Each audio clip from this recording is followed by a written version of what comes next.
Arrives-tu à exprimer tes sentiments? Ou plutôt, est-ce que tu gardes toutes tes frustrations en toi? Est-ce que tu accumules toutes les incompréhensions? Est-ce que tout ce que tu traverses de négatif, est-ce que tu les gardes pour toi ou arrives-tu à les exprimer? Bonjour, je m'appelle Cataline Benoît et je suis là pour aider les femmes à prendre conscience de ce qu'elles sont, du potentiel qu'elles ont et de ce qu'elles traversent, afin qu'elles arrivent à s'aimer et s'accepter pour ce qu'elles sont, l'accueillir et l'affirmer. Les conséquences de garder tout en soi. Pour ma part, j'ai plus de 40 ans et j'ai passé pas loin de 40 ans à avoir gardé tout en moi.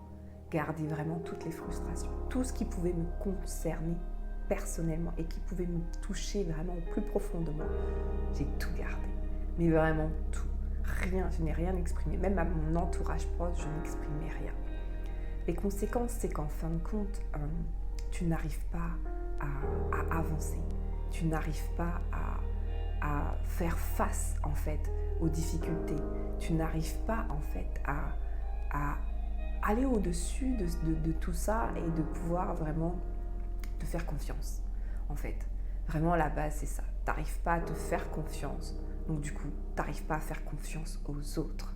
À un moment donné, je me suis rendu compte que ça n'allait pas, que je tournais en rond, que j'étais vraiment face à un mur. Donc j'ai décidé de travailler sur moi, et en travaillant sur moi, avec l'aide bien sûr de quelqu'un, je me suis rendu compte en fait que le fait de ne pas exprimer les choses, je voyais ça d'une manière négative.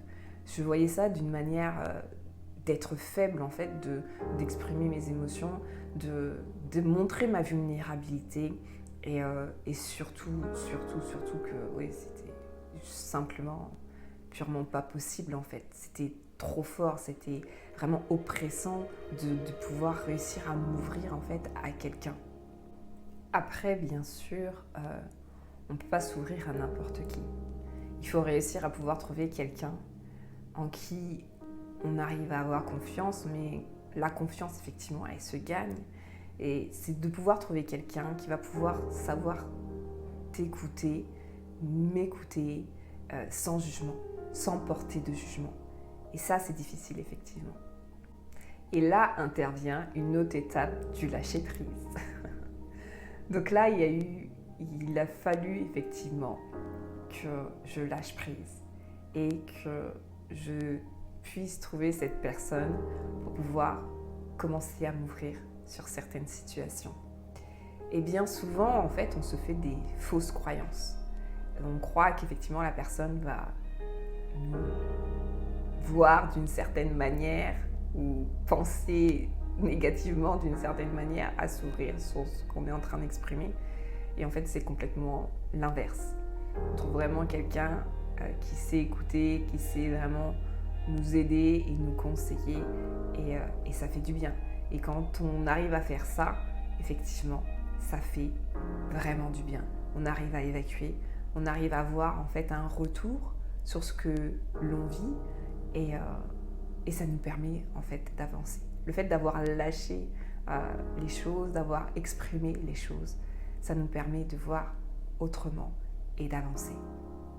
Je vais t'inviter du coup à trouver cette personne auprès de qui tu pourras t'exprimer, auprès de qui tu pourras relâcher les choses et vraiment lâcher prise pour exprimer ce que tu vis actuellement. Pour plus de vidéos, abonne-toi, like, commente et partage. À bientôt. Ciao, ciao.